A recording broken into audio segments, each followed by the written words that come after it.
takes all types of critters to make Farmer Vincent's fritters. You really are what you eat. What if a classic road trip horror wasn't about a masked slasher? What if it was about the butcher behind the grill? And what if the scariest thing about rural America was the farmer smiling at you from behind the counter? Stick around. You're about to visit one of horror's weirdest roadside attractions. Let's take a trip off the highway. Welcome to the Real Cult. We're talking about 1980s Motel Hell, horror comedy cult classic that blends cannibalism, satire, backwoods terror, and some of the strangest imagery you'll ever see in 80s horror. Directed by Kevin Connor, this film takes the rural horror vibe of the 70s and twists it into something darker and weirdly funny. The story follows Vincent Smith, a seemingly friendly farmer who runs a roadside motel with his sister Ida. They're known for their famous smoked meats: jerky, sausage, cured cuts. People come from miles away for them. Here's the catch: Vincent doesn't raise livestock, he grows people. After staging car accidents near the motel, Vincent and Ida kidnap the survivors. Victims are buried in the backyard garden, up to their necks. Their vocal cords sliced so they can't scream, and they're fattened up like crops until harvest time. Yes, a human garden. It's one of the most bizarre visuals in horror history. Rows of heads sticking out of the dirt, blinking, helpless, waiting. Things start unraveling when Vincent develops feelings for one of his would-be victims, Terry. Meanwhile, his brother Bruce, the local sheriff, begins suspecting something isn't right.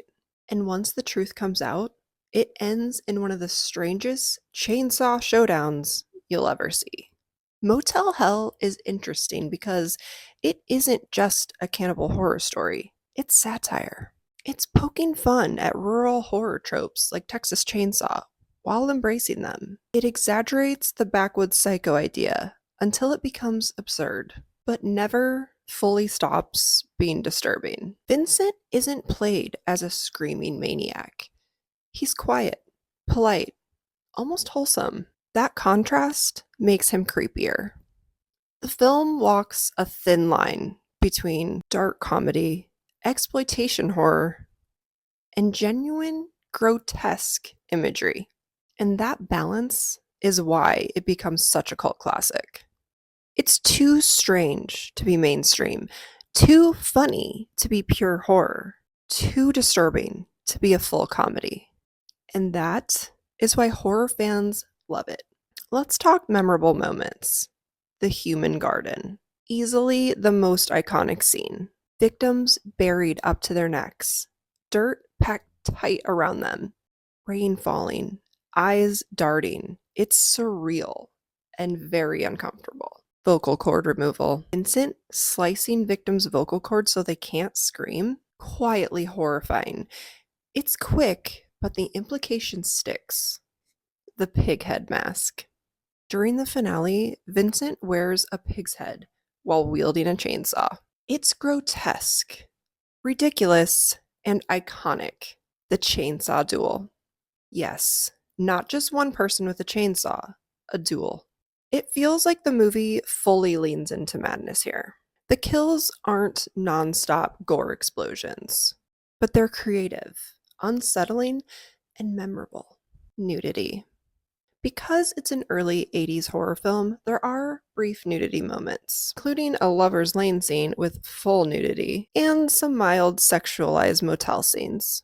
It's not excessive, but it definitely leans into the grindhouse exploitation vibe of the era. If you go in expecting nonstop brutality, you might be thrown off. The humor is dry, sometimes awkward, sometimes ridiculous. But underneath, it's still about cannibalism and harvesting humans. The tonal clash is either going to be your favorite thing or completely not your thing. Final verdict? Let's quantify the chaos. Gore score 8 out of 10. The concepts are gruesome and unforgettable. The human garden alone earns points. Camp factor 8 out of 10. Peak strange 80s horror camp. Boobs? Yes. Early 80s exploitation energy. Plot? 8 out of 10. Simple premise, executed creatively. Leans into satire without losing the horror foundation. Rewatchability? Yes, absolutely. It's a show it to your weird horror friends at midnight type of movie. If you've seen Motel Hell, I need to know. Did you laugh? Did you gag? Did you suddenly question every roadside barbecue you've ever trusted? Drop it in the comments. If you love strange horror, dark satire, and slightly concerning farmers, like, subscribe, and officially join the real cult. Because apparently, it takes all kinds of critters. Okay, bye.